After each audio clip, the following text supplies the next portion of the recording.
All right, and now time for Inside Sports with the one, the only Steve Clarke, Vice President of Operations for Ave Maria Radio. How are you doing, Steve?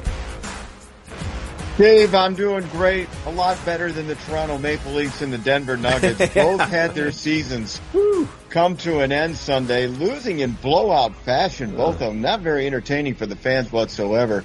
The Toronto Maple Leafs have now lost 6 straight Game 7s, and they haven't been to a Stanley Cup final since 1967, which puts them kind of on the doorstep of being the Detroit Lions. And the Joker pulled a joke on me yesterday. That was just crazy what happened to the Nuggets. I'm surprised by the number of people that really thought that Denver was going to win in this one, yet it was Oklahoma City with the best record. They're the ones hosting for Game 7. I don't know why more people didn't think Oklahoma City was going to win it, but they won it in blowout fashion. Yeah. You know, guys, I'm coming to you live from Sioux City, Iowa this morning, and I got a trivia question for you guys since I was on hold a little bit. Oh, my goodness. Pat is excited.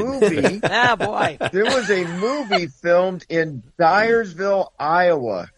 Can you name it? It is either A, Field of Dreams, B, The Bridges of Madison County, or C, Stephen King's Children of the Corn. Man, those are both plausible answers. Field of Dreams.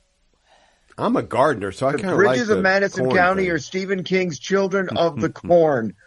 What do you think? Jim and I visited all the bridges of Madison County. I'm trying to remember. And it's in what town, did you say, Steve? I'm just saying it was filmed in Dyersville, Iowa. Dyersville, Iowa. Oh, I don't think that's where we were. I'm going to go with Field of Dreams. I could be wrong. Yeah, if you build it, they will come. I know. Field of Dreams. It's Field of Dreams. Dave? It is Field of Dreams, Dave is taking the consensus opinion on that, and you are all right. Yeah. Give yourselves a hand. There we go. Hey. Went to Dyersville, Iowa several years ago, and if you're a fan of Field of Dreams starring Kevin Costner, James Earl Jones, Ray Liotta, and Burt Lancaster, it's a must-see, guys. And I have to tell you, the way I knew the answer to that one was the excitement on Mr. Finn's face when you asked it. He knew before you even gave him the option, so I knew I was going with Mr. Finn. I'm a lousy poker player. Nicely done, I don't know.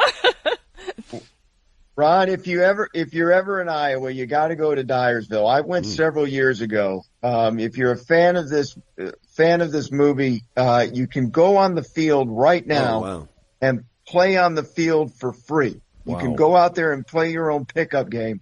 You can tour the farmhouse for a little bit of a fee. Wow. You can walk through the corn if any is growing. Nothing right now to see, but by July 4th, it will be 6 to 8 feet high. Wow.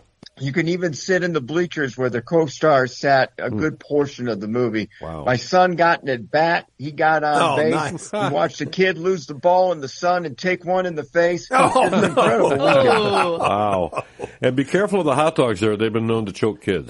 Yeah. It's a dangerous place for children, I guess. Maybe they should have an 18 older crowd over there. All things considered. Now, what's this? Despite I was going to ask you about your gut punch of the week. Yeah, despite hitting the ball in the face, gut punch of the weekend, NHL Game 6, the President's Cup trophy winner, the Winnipeg Jets, the team who had the most points in the regular season, was facing elimination against the Dallas Stars. Now, earlier in the day before the game, Winnipeg assistant captain Mark Scheifele received word that his dad died. Okay? Yeah. Faced with a really difficult decision, he decided to play for his teammates and play for his dad. And this was mentioned quite a bit during the broadcast.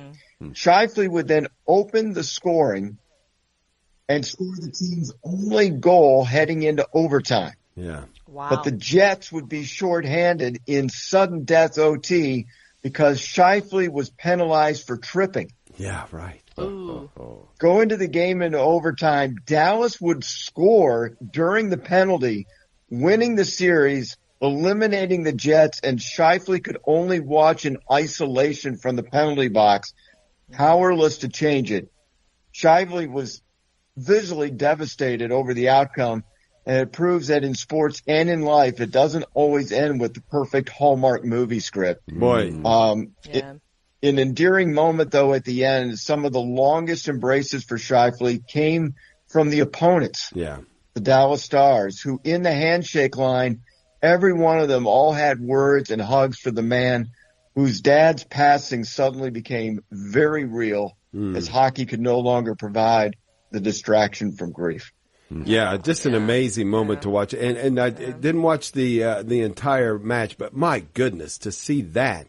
I did see the opening goal, and I thought, this is going to end in glory. Not so much. It just seemed like it was going that way. But for someone that did end up in glory for yesterday, and someone I was rooting for, and I'm not really a golf fan, to be honest with you, but Scotty Scheffler, that was fun to see. Mm-hmm. I have a question, Steve. I came in, I was working outside, kind of running and watching the game, or the golf match, and when I came in, Scheffler was up by 1 stroke over John Rahm. And I think it was like Scheffler was -10, Rahm was -9. And then I went in to cook dinner, and after dinner I went back out, and Rahm wasn't even in the top 5. What happened to Rahm? Well, unfortunately, if anybody tries to tell you that golf is not a mental game, they're lying or misinformed. Yes. And while Scotty Scheffler was able to play through the pressure of winning his 3rd major and his first one that wasn't the Masters, John Rahm was also looking, I believe, to get his 3rd major and hadn't won in a couple of years. And this was his moment. He was playing well. He had tied the things up in the back 9. And then, as you said, you went in to cook dinner, came back, and all of a sudden he was losing by a lot. Well, the pressure got to him. He knew he had to do something at 16, being a couple of strokes off. And his last 3 holes was a +5. Oh, my gosh.